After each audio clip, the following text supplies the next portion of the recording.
Aloha mai kākau. Happy Aloha Friday. Welcome to Huewai Ola. My name is Kale Chang. It's my pleasure to be your host. Huewai Ola is a webinar series brought to you by Aha Kane and Kanaio Kana, an opportunity for us to strengthen our ohana by uplifting and empowering our kane, our Hawaiian men. Huewai Ola actually means a gourd of living water, referring to a man as a vessel of life, guided by the god Kane. In Hawaiian culture, gourds also represent knowledge. In this series, we'll be introducing you to some extraordinary kane, cultural practitioners, scholars, leaders in our community. They'll share perspectives, practices, and advocacy in our lahui. Aloha nui to our viewers out there. Mahalo for joining us today. As we get started here, please shoot us a quick aloha in our Zoom chat box or Facebook comments.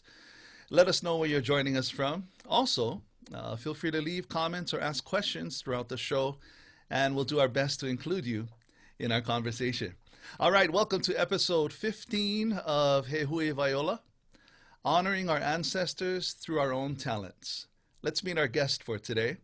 He's a father, a husband. He has a passion for Hawaiian history, especially with regards to genealogy. And of course, if you've heard his name before, probably, he's one of the premier native Hawaiian artists from our Pai'aina. His paintings can be found in prestigious places throughout Hawaii and all throughout the world as well. Please help me welcome Brook Parker. Hi, aloha mai.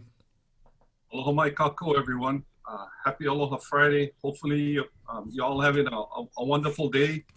Thank you for taking time out of your busy Friday afternoon schedule. It's usually my nap time. Those of you that are over 50, you look forward to your nap time, but I thank you for taking the time this afternoon, this beautiful day, and from wherever you are, we welcome you. I'd like to begin this morning this afternoon by sharing some stories and experiences about talented people that I have been blessed to know, and some of the things they taught me, and some of the things I'd like to share with you right now. Okay. As Kale had mentioned, I'm married. We have 5 children to the former Drina Jo Kaua Koko Ipuhai Apurina Moku Kalani. Her family hails originally from Honolulu, a big island. And we have 2 sons and 3 daughters. This is our extended family. I have 1 grandson, which is great. Those of you that have grandchildren, you wish you would have started with them first, but you know that's not possible. But next week, Tuesday, me and my wife will be celebrating 30 years of marital bliss. So if you see my wife on the street, congratulate her, because putting up with me for 30 years is not an easy task. And those of you that know me, I know you're laughing right now, but it's true. And so I'm thankful to my wife because she's my business partner. When I first started doing art, if you made a nice spear or you had something I like, I trade you for one of my paintings, and we do a lot of trading. But as the kids started coming along and different things, that wasn't going to pay the bills. So my wife comes in and handles the business side now. She doesn't have any emotional ties to any paintings unless it's of our children, which are not for sale anyway. But thankful for her. She runs the business so I can create, and I'm thankful to her for that. These are our children. These are our pride and joy, all different. Some of the high schools they went to, and then they're all in school right now. And I went to college, but I never finished. My wife went, she never finished. And so we're trying to break that cycle, and hopefully my kids, my second daughter, Kiala, she's graduated from BYU. She has her degree in psychology, and all the others are going to school now. So we're happy for that, because that palapala, as you know, will give them an opportunity to make better choices when they're finished school. Okay. They all serve church missions too. So did me and my wife. You can learn so much on a church mission, how to live with people, how to live in a foreign country, and you learn about God and how much he loves all his children. So we're thankful for that too, that they all chose to serve and give up part of their time as young adults to go help somebody else in different parts of the world. Now, when the twins came along, I knew already I wanted to name them after their grand uncles, Kame'ia Moku and Kamanaba. And so we went ahead and did that. Their older sister is my 8th generation great grandma. Her name was Kailau Puli. And it's really interesting when you name your children, my friends, how the characteristics of the name sticks. My kamanava, he's quite the diplomat. Got in trouble in the second grade, third grade. He talks too much in class, laughs at all the teachers' jokes. They love him. He's a very good orator. But with my kame'e, that's not one of her, I guess she could have that talent, but her talent is just to be quiet and stay on the side. And it's kind of like her granduncle. She has a tendency to, I guess, lack of a better term, hit first and ask questions later. How's that? Okay, just like the original Kame'ea Moku. This is what Kamanava got for his graduation present upon high school. He wanted football. He played 4 years up at Kamehameha. He's planning to walk on at BYU in a couple of months. In fact, he's up there already training. My daughter didn't want volleyball. She played at Punahou. She wanted Queen Kapilani's peacock dress. And so she got this from daddy with her mama's pearls and stuff like that. So when my kids get big, they'll take these paintings with them to their house. It's something I can leave behind when I'm long gone. People ask me, of all your kids, Brooke, which one is going to take after you? Well, it's going to be my Kame'e, because I noticed when she was small, she already had a knack. And I know this world needs more female artists because they have many layers like an onion. They're so deep. And I did this big painting for the, some of you may have seen it. It's in the Hawaii Convention Center. And Kame'e had a mentorship program assignment at Punahou. And so I had no reservations of letting her jump in and help me finish this. And so that's her painting on some of this. And so wow. Thankful for her and all my kids. This is where I grew up, my friends. I grew up in Kahalu'u, a place called Wailau, the property my great-grandmother had, and all the cousins grew up there. This is my second painting I ever did. This is where we learn how to swim. Just like most of you, go out to the sandbar, your dad throws you off the back of the boat, you swim back to the boat, that's how you learn how to swim. You learn how to swim really fast. I know a lot of locals learn just like me. This is my mom and dad. My dad worked full-time. My mom was a wonderful homemaker. I have 5 brothers, no sisters. My mom had 6 dishwashers in her house, so she never had an electric dishwasher. She had all of us, and so the older we got, the less she did. My dad was old school in raising 6 sons. He knew very early in life where the line was. You cross the line, you pay the consequences. It's just me and my brothers. When my brother Drake got married, and I was able to perform his wedding for him. I was serving as a church bishop at the time. My mom's family comes from Waipio Valley. Her father died when she was just an infant, so she was raised by her grandma, or my mom, her mom, my grandma. Her older sister, some of you might know him. His name was John Kaimikawa. That's her grandson. So I'm showing you pictures of people that I know a lot of you know, but might not know family. Yeah, a lot of people loved him. He was an expert at Molokai chants and the hulas and chants on Molokai. My father's family, he had 7 in his family. My grandfather grew up in Palama.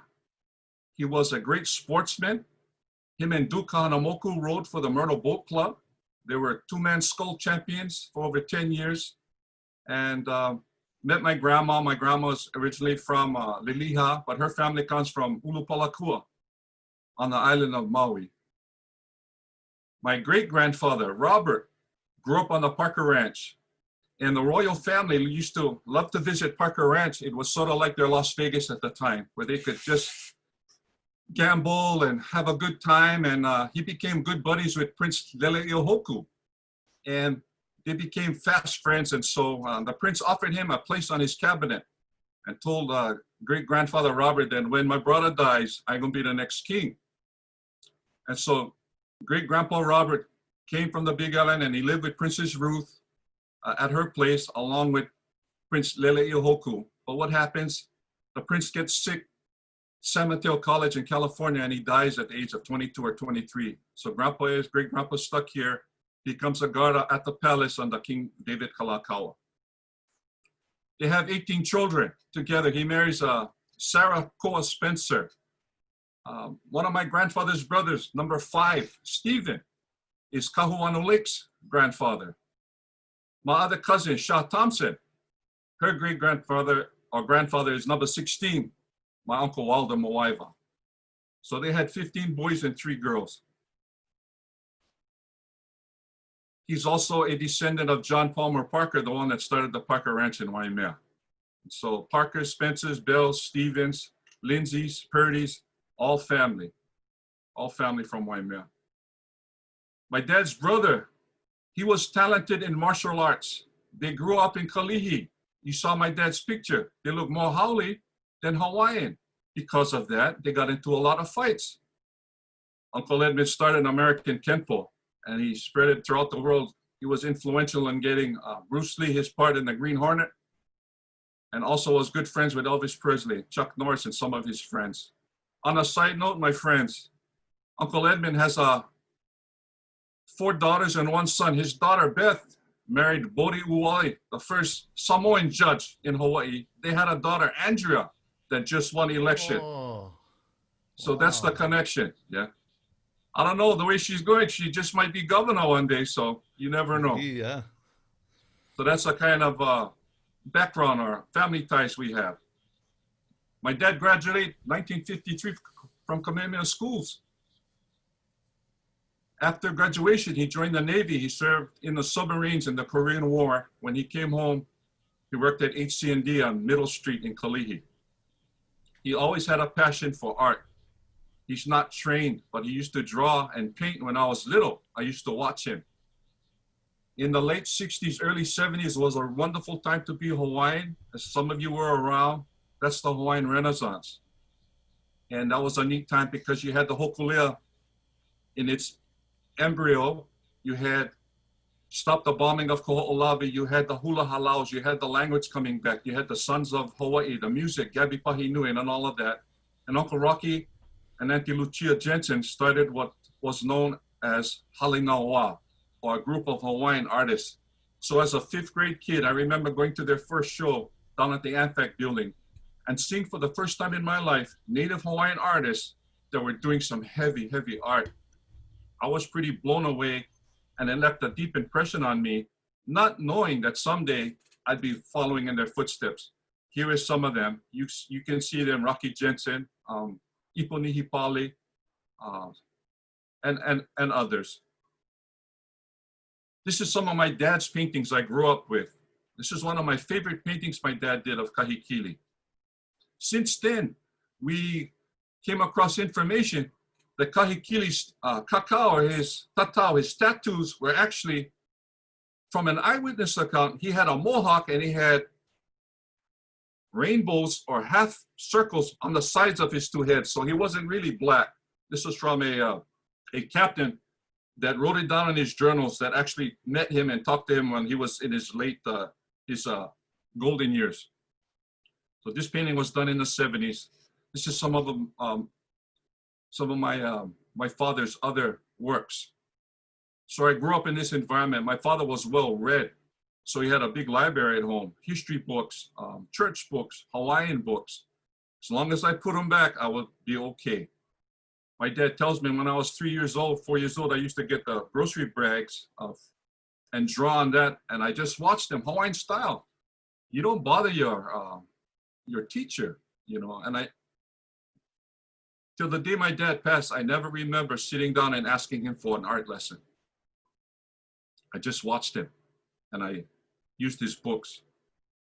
This is some of the other things that Daddy did. Another teacher for me was Conan Comics. You know, we didn't have the distraction of cell phone or any of that, so we're fortunate that I had access to comics, and so I bought a lot of Conan Comics, and I learned how to draw anatomy from that. I'm not formally trained in art either. I'm not. Another art instructor for me was a guy named Frank Frazetta. So this is the kind of stuff I like. This is some of my early art when I was a kid. So you see, you used to get the TV guide. We don't have that anymore. And copy that and do different things. But even at that age, my friends, I gravitated toward the Hawaiian stuff. This is some of the early stuff. Not knowing how a ihe looked like or the back knuckle tie on your hand. I didn't learn all of that yet. And so I look back at some of my early work. And you all got to begin somewhere, yeah? But I have this, I found these couple of years ago. In the mid-'80s, my dad called me one day and he told me, you know what, bro, I'm too busy. You got to call this lady, Lilinoy Andrews. They're studying this Hawaiian language, children's books. She needs help in doing some children's books. And so I called Lilinoy Andrews, and that was the start of the Punana Leo, and I got to meet all the Hawaiian language guys. And unfortunately for me, I'm not a native speaker, and so they'd have to translate it all into English for me. And so I began. I did over 40 books for Punana Leo over the years, but I wasn't painting yet. So just pen and ink, color pencil, and I kept on going. I enjoyed it. When we got married 30 years ago, I took a painting class at UH Night School. Me and my wife had just gotten married. I was living by Puck's Alley. I was working at Sinclair Paints, the new shop they had right there. And so at night, I could walk through the back gate and go to our art class. It was about a 4-week class. I had to pay for it. I didn't know it was a nude painting class. I got there the first night and the lady starts taking off all her clothes, and I guess I wasn't ready for that. And I ended up painting from her neck up. And then it was a 4-week class. And so I continued to sit in the back. And after that 4-week class was done, I put away my paints and I said, painting's not for me. I don't like paint. I'm just going to draw. And so for the next 20 years, I just pen and ink, march pen, pencil, did all kind of children's books, illustrations, and Kamehameha School called too, till I saw that movie, The Bucket List. And so Jack Nicholson, Morgan Freeman. And I was thinking, brah, you're getting old too. You better paint again. And so I started painting, and that was about 11 years ago. And so I've been painting like a wild man ever since. But during a job for Kamehameha Schools, they sent me to Kona. And so I knew I was going to Kona, and I called my dad and I said, Dad, can you call your friend Herb Kane? I'd like to meet him. I said, I know he was in Halinawa with you. He told me, brah, he's getting old now. He doesn't like anybody in LA come to his house, but since you're my son, I'll call him and ask him. Yeah. But I'm not making any promises. I said, okay, thanks, Dad.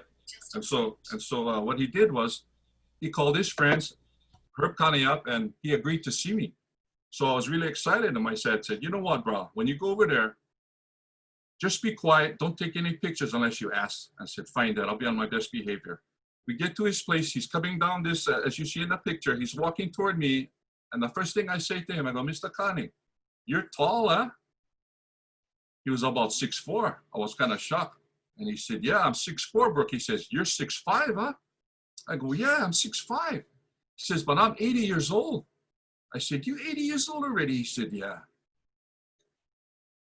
So we went in his studio, and I was able to see him painting and ask him all kind of questions. He gave me 3 hours of his time, told me how the Hokulea started, where he grew up in Wisconsin, how he left Wisconsin. He divorced his first wife because she didn't want to follow him, and how that Hokulea all started. I brought all my books that I had of him, my calendars. He signed everything for me. And he asked me if I was painting. I said, no, I'm just doing these color pencils for Kamehameha Schools. And so he said, when you're ready to paint, let me know. I'll be willing to help you. And so he tutored me through emails when I started painting. I'd also like to give a shout out to Patrick Ching, because he was giving classes in Waimanalo. And so with Patrick, he taught me how to do scenery, ocean, mountains. Patrick is probably one of my favorite Hawaiian marine guys. Nice guy. Talented local artist. Years later, I was still learning how to paint, and we were at our first show at the Blaisdell, and I met this man, Ed Caton. Ed Caton, I was a big fan. ever since for over 20 years. And I was honored to meet him. And he said, Brook, what are you doing over here? And I said, oh, I'm a vendor. I'm selling my art. He goes, you're a painter? I go, yeah, I'm trying. He said, where's your booth? And I said, right down there is our first show. Only had a couple of paintings. So he came by and he said, is this oil paints? I said, no. I said, it's acrylic. He said, how long have you been painting? I said, only 1 year. He said, what kind of acrylic paint do you use? I said, the one on sale, Ed. He looked at me and his sister came over later. He said, Ed really likes you. He wants to teach you how to paint in oil paint. All you have to do is come to Kona for 1 week. He usually charges $1,200 for his classes, but he'll waive the fee for you. He wants to teach you. And so I went up to Kona and I was one of, I think, 12 people. The rest were wahine, was a couple ladies from Europe and a horse rancher from Canada, but we all learned how to paint and I learned how to do traditional oils from Ed Caton. And that's how I learned. And then also I go on YouTube and videos a lot too. So I've been painting now for 11 years. I try to do all the chiefs and I know there's a lot I've missed. The ladies too, they're just as important. And my journey started. We're talking about influential people in my life. We're gonna shift gears. It's not an artist, so to speak, but he was a living treasure at the time, and his name is Right Elimakuli Bowman Sr. He grew up in Ka'u, and my dad called me one day and he said, bro, my good friend needs some lacquer and sandpaper. And I was working at Sinclair Paints. He said, this is his phone number, call him up. So I called him up and that began a beautiful relationship with Mr. Bowman. I was a fly on the wall up at his house on the weekends. I used to help him with his work. He was a kahuna kalaiva'a, expert on building Hawaiian canoes. And I asked him, how did you get involved in that, Mr. Bowman? He said, when he was a little boy, their family had a summer home at Honolulu. And there was an old Hawaiian man that used to take care of the city of refuge. And they used to help him clean the place, water the plants. And he used to let them take the canoes out. He used to make canoes. And that's how he said Mr. Bowman learned how to do canoes. And so he has 3 children, Kent, Maggie, and then this is Raito, or his Wright Bowman Jr. And this is them working on the Huewai Ola. This is a picture of Mr. Bowman at his house, working on one of the canoes. One day at work, I got a call from Mr. Bowman. He makes these small, beautiful replicas as prizes for the Trans-Pacific Yacht Race. And he called me one day and he said that somebody stole some of his finished canoes for the race. Mrs. Bowman had gotten sick, and so people started coming over to help him take care of her, bathe her and stuff like that. Before that, they never locked their doors. But after that, I guess people saw what he had, and so they came and they stole some of his stuff. So I felt really bad for Mr. Bowman because he kind of became a grandfather figure for me. And at that time, I was learning to do woodwork, and I was at a pawn shop in Kalihi during my lunch break, and I saw one of his canoes that he said was stolen. And I was so excited to see. So I asked the guy, I said, excuse me, sir, can I see that canoe on the wall? And he brought it down and it was on a stand. And I picked up the stand and I looked under it. Mr. Bowman used to burn his initials, WB, underneath.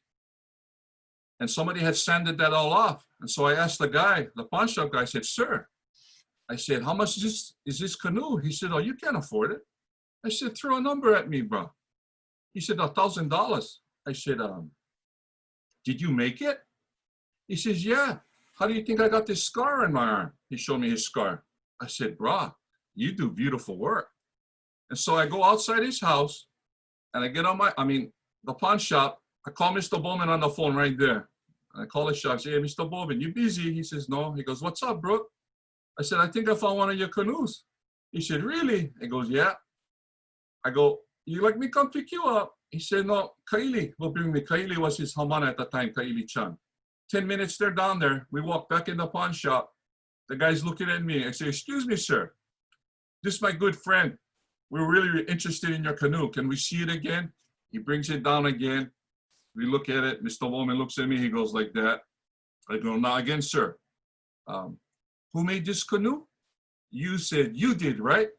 He said, what, bruh? You getting smart with me? You don't know one joke. I was just joking. I said, bruh, my mother taught me to always tell the truth. If that was on joke, the joke's on you, bruh. You don't even know who you got in your store. This guy is a living legend. He made that canoe. I was getting hot already. Kaili had to come. Brook. That's okay. Go outside. We'll take care of it. I said, that's okay. Kalihi substation, right up the street, Camford Road. I'll just call. Before I got to call them, Kaili and Mr. Bowman's coming out with their canoe. And so was able to get that back for him. I remember going to his shop one day and he had another apprentice there before Kaili came. And they were arguing. And I felt bad because it was kind of heated. So Mr. Bowman ended up slamming the door and going in the house. And just was me and that apprentice there. I'll leave his name anonymous. And I looked at him and I asked him a question. I said, I can ask you a question. He goes, yeah, what's up? I said, are you an idiot? And he looks at me and he goes, oh, bro, what you talking to me like that? I said, you don't have to answer, but I already know the answer, but I want to know if you know the answer. I said, what's the matter with you? You're coming over here, you're arguing with Mr. Bowman. He said, what, Brook? How long you been doing woodwork? I said, only a couple months. He said, I've been doing it for 20 years. And the book says you're supposed to do them like this. I said, bro, then you are an idiot because Mr. Bowman could have wrote that book. Yeah. And you're coming to his house and you're arguing with him and he's actually paying you. I said, bro, you better check yourself, man. So Kaili Chan started coming over and he got jealous and he quit. So it's a blessing in disguise. And so he left in a huff. Last story, I'd like to leave you with Mr. Bowman. This is Kaili and this is at his shop. Some of you know Kaili Chan. She's also an excellent woodworker. She's doing big sculptures now on sides of buildings and stuff like that. Her stuff is really out of the box. Really makes you think stuff. She's the daughter of Uncle Mike Chan and Auntie Bina Mossman Chan. So I got a call one day. Mr. Bowman, he tried to pay me when I do stuff for him. And I tell Mr. Bowman, your money not good at my house. He said, you're going to hurt my feelings. I said, I'm sorry. He says, well, take wood. And he used to give me different types of wood.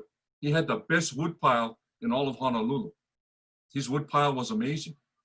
The types of wood and the endangered wood he had. But this is some of the stuff that he gave me over the years and that I made into weapons. I got a call from BYU one day asking me if they knew anybody that if I could sell them some stuff for the canoe they were making. And asked me if I knew anybody that knew how to make a iako. I said, well, I'm not sure, but I said, I know my good friend, he might. He goes, who's that? I said, Wright Bowman. He says, oh, how do you know him? I said, that's my friend. That's my dad's friend. I called him up. He was available. And the next morning, I picked him and Kaili Chan up, and we went down to the canoe shed they had right by McDonald's in Laie. They were working on the big canoe, Yosepa. And the two great carvers met. This is Tioni Polotu, and to our back is Kavika Askaran.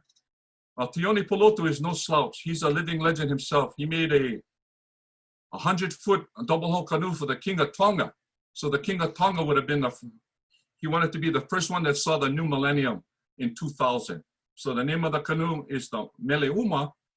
And Tioni showed me a picture, 120 guys on top of the deck. That's how big that canoe is.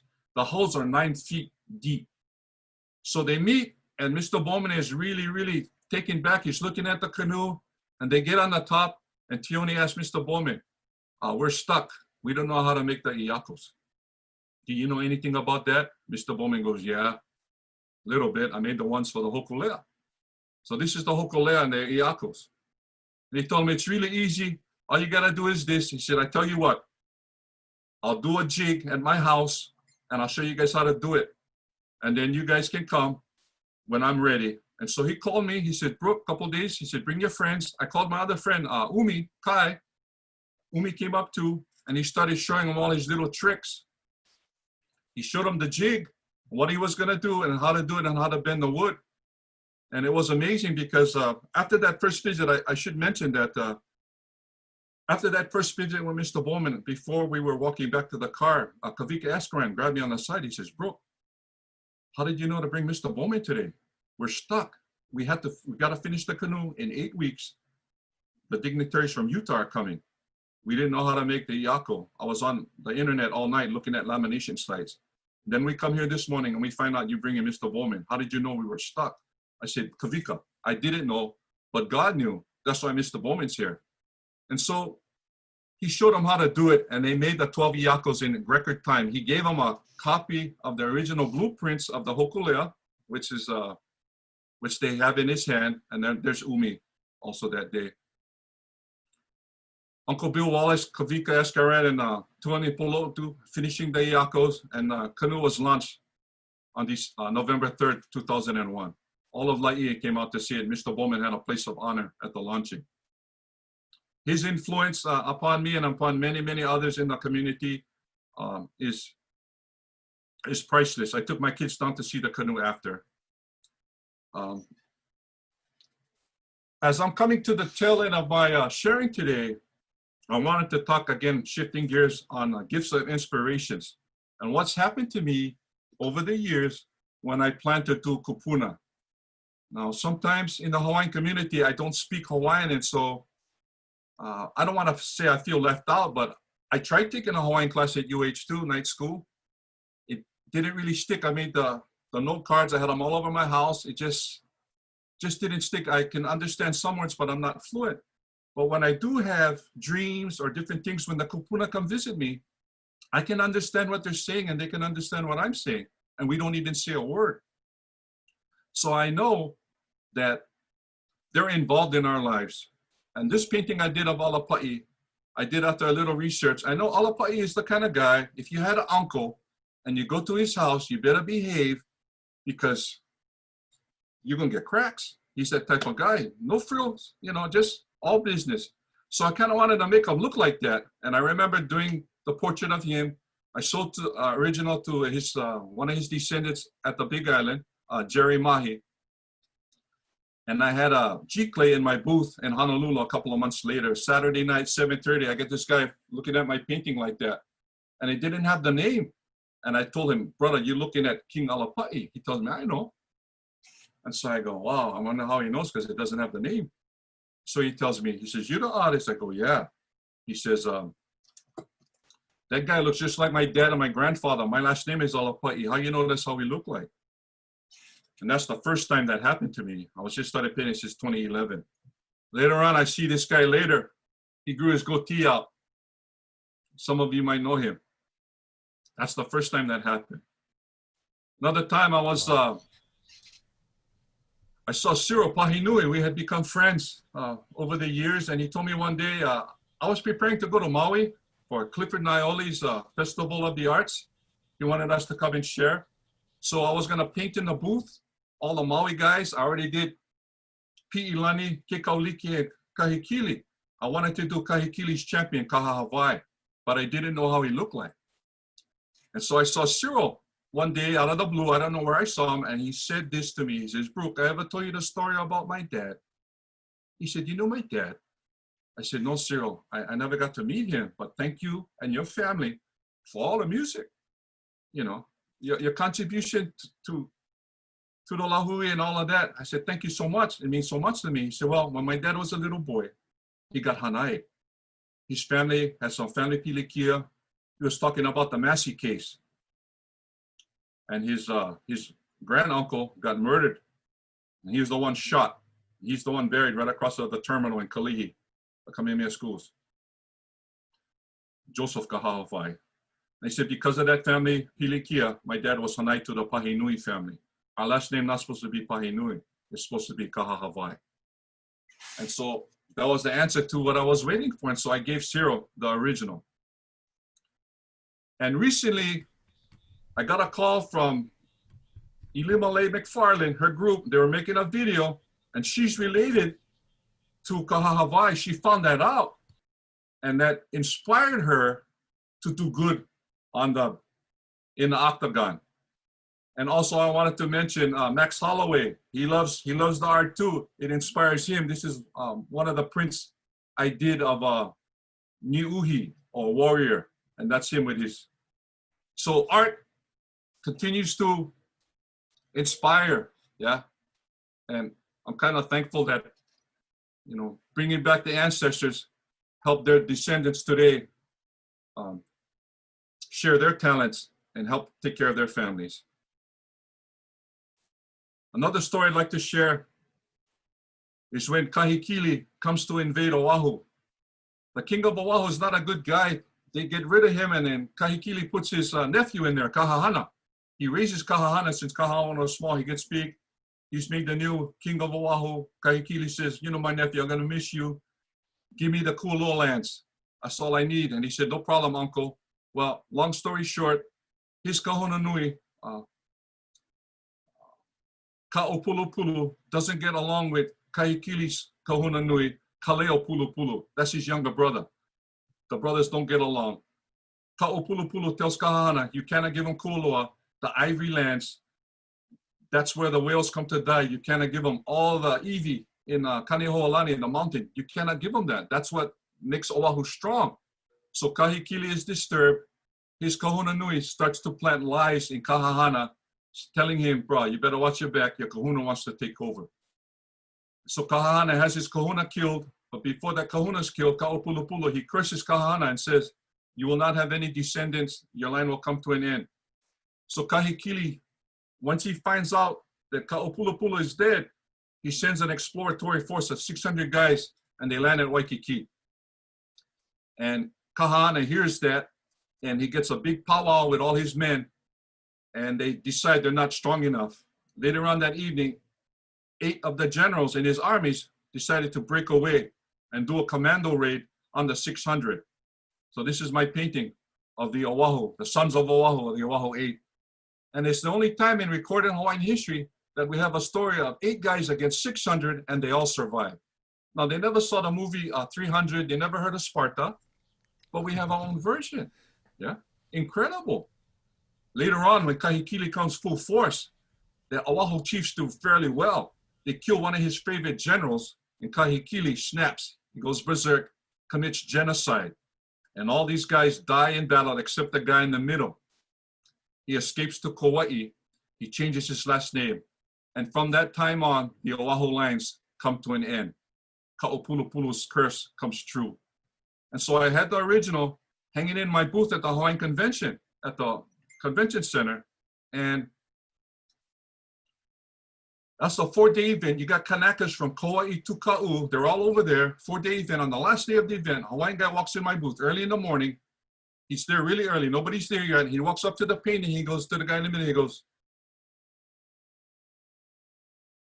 that's, he says the name, having one of those senior moments. He said, that's Pupuka, huh? Now, you know, Pupuka means ugly in Hawaiian, but the Hawaiians give you that name because they don't want the evil spirits to make trouble with you, so it's like a curveball. You're not ugly, you're handsome. He said, that's Pupuka, huh? I said, bro, how in the world did you know that? That's correct. He said, that's my name. I said, your name Pupuka, bro. He says, yeah, that's my tutu man. I said, wow, nice to meet you. He said, I saw you bringing in the painting the first day. I said, oh. He said, I was talking to my tutu man. I said, what do you mean, bro? He said, they were all here to look at the painting. And I went, wow. And I said, and? He said, they loved it. Somebody's telling their story. He said, you know who Pupuka was? I said, I'm not sure, bro. I know he was one of the generals. He said, Pupuka was Kahahana's son. And it was his idea to do the commando raid. And as you know, he's the only one that survived. He said, that's why you're talking to me. He said, he looks just like my grandfather, how you went paint him. I said, thank you for sharing that with me. Later on that last day, this wonderful lady stops by. And my booth is empty. She says, Auntie Lena Anahaini, Kalama. And she says, I see your booth is full today. And I'm looking in the booth and I don't see anybody. But she saw plenty of people. And then she tells me, you're the venue to tell their stories. You bring them to life. They will take care of you. Mahalo for your work. She passed away a few months after that. As a kid growing up, I read Rolling Chiefs, infatuated with the story of the blind chief, Imai Kalani from Kau. I did this painting in 2014. I get a call in 2016 from a lady in Waianae. She's on the internet. She sees this image. She wants to buy it. I said, I have it. She comes to my house. She buys it. She goes back. A couple of weeks later, she sends me back this picture. She's doing her family history. She finds a picture, which she confirmed later is her great-grandfather, Daniel Imai Kalani. She says, how do you know that's how we look like? I said, I didn't know. This picture is from 1912. Just recently, 2 weeks ago, I finally had the opportunity to do a formal painting of this guy. This is Chief Naiole, the one that came and got Kamehameha and saved him from certain death that night from Alapa'i. I finally was able to do his portrait because of the pandemic. And I got this email last week from a lady on Molokai. She says, aloha, Brook. I just saw your print of Naiole that Uncle Clifford Naiole had. How do I order a copy? I'm attaching a picture of my great-grandfather, Naiole, born in 1850 in Wailau, Molokai. His father, Naiole Nui of Kohala, married my great-grandma, Kealapo Keawaka'o of Wailau. The resemblance is amazing. I remember you talking about this at the Molokai presentation I attended at the library. I talked at Molokai not too long ago. Mahalo for all the work you do. In conclusion, this is my dad when he was honored by Auntie Vicky Takamini. This picture he donated to the girls' dorm at Kamehameha, Skiopolani, Kamehameha's sacred wife. So me and my wife, we do the same thing. All these paintings you see here on the right, we donated to Kamehameha schools, and guys tell me, oh, bro, Kamehameha schools, they don't know, Waikiki, what you think donating to them? But I'm thankful and grateful to Kamehameha schools because 3 of my children got to attend there on scholarship. And it's a way and I was taught to give back. And so it hangs proudly up there so all the kids can see and connect with these people, our kupuna. I was able to provide also Kapilani Nui Girls Dorm, a portrait of Kapilani Nui. They didn't have one all these years. So the dorm mom called me up. I said, you know what, I'll just donate one. She goes, no, Brooke, we want the senior girls to work for it. So they had car wash, big sale, and they came up with the funds. I gave them the Ohana price. And this is when we went up and had a formal unveiling. The girls cooked for us. And each set of girls, different dorms from Maui, Kauai, Molokai, Big Island, they would dance their favorite songs. And I was the winner. That was wonderful, the love in that room. And I made small prints for all the girls so they could have something as a remembrance. Oh, my daughter went to Punoho. Kamehameha Punoho, enemies, not really, you know. They're trying to do plenty of Hawaiian stuff over there. We love Punoho too. And Poke and Liliha, that's how Punoho got their lands, right? So this is Kali Ani's sister. She handles the Hawaiian department up there.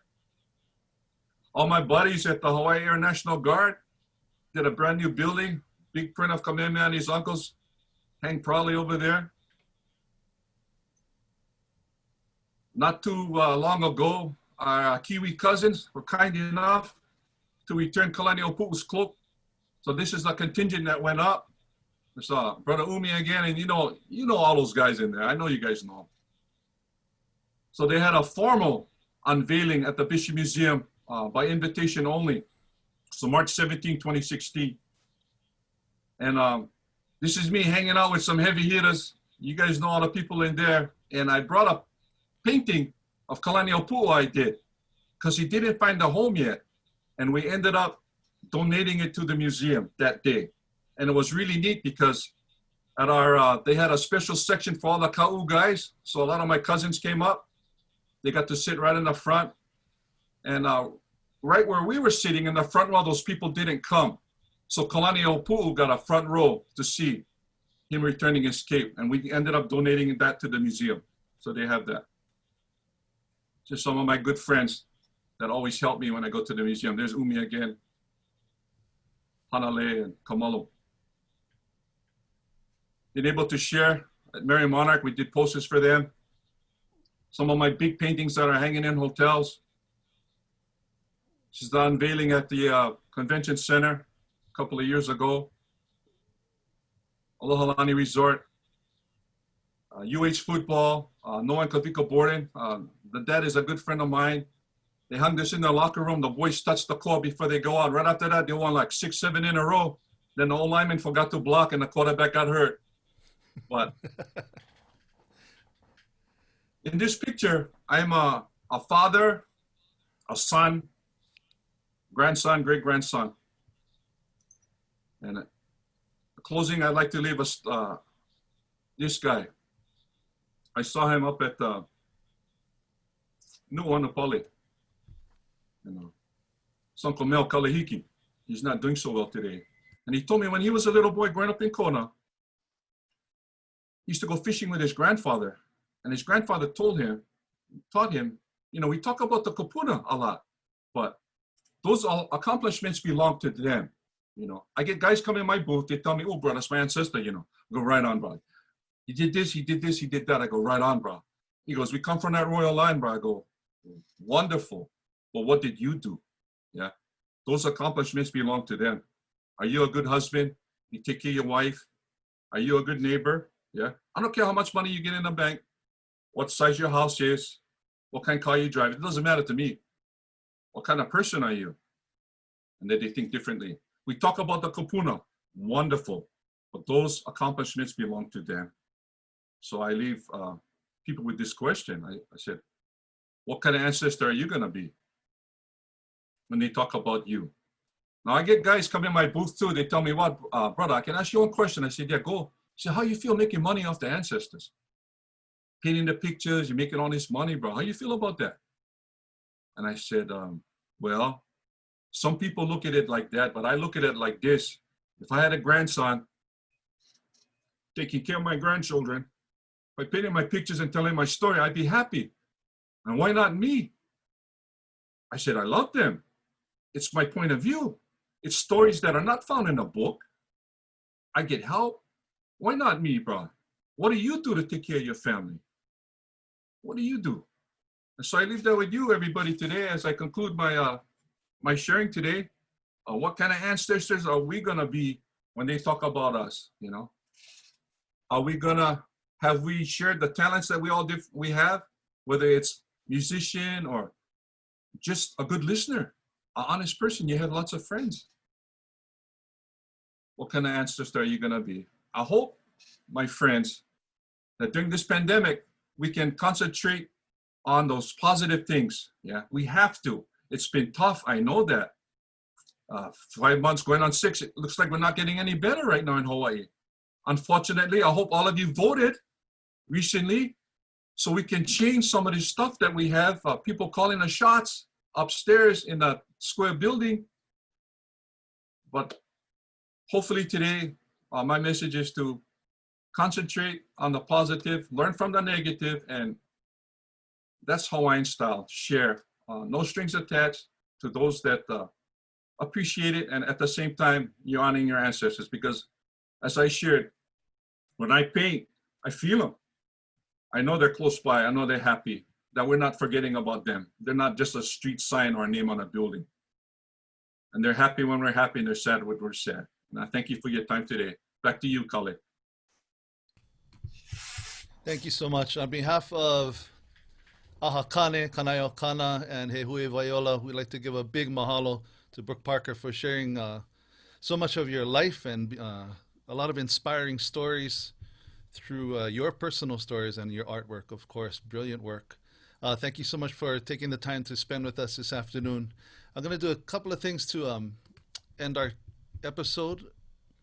A couple quick announcements for our audience. Be sure to tune in. We have other programs on Kanaio Kana. Actually, we have tons of programs. Lea Nui Nui, Aloha Rising, Kuakanaka, Aikole, and of course this show.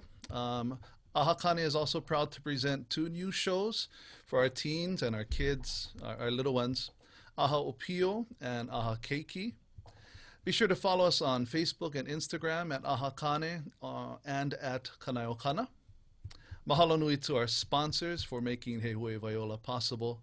Ahakane Kanaiokana Hawaii Tourism through Ku'uku'ualo Program, Papa Ola Lokahi, and the Consuelo Foundation. Like Brooke was mentioning, during this pandemic, we need to remember that it's definitely a kākau thing.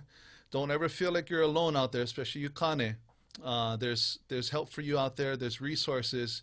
Don't be afraid to reach out. We have a list, as we always do, of resources available, and you can pause it on this episode or any other episode and get the phone numbers or the websites from us, including Hawaii jobs fairs, opportunity for those of you who are ready to get back to work.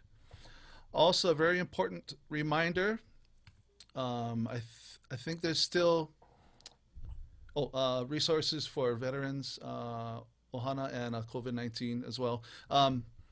Reminder for voting, please continue to participate, let your voice be heard, and also census as well. If you haven't already, be sure to make sure you're counted. All right, otherwise, please take a moment, if you have a moment, to take a short survey. We'd love to hear from you to help us get better every week. Again, tune in every Friday at 2 p.m. at Kanaiokana's Facebook or website. And we look forward to seeing you next week at 2 p.m. From all of us at Huewai Ola, mahalo nui to Brook Parker again. And we'll see you next week, 2 p.m. Aloha.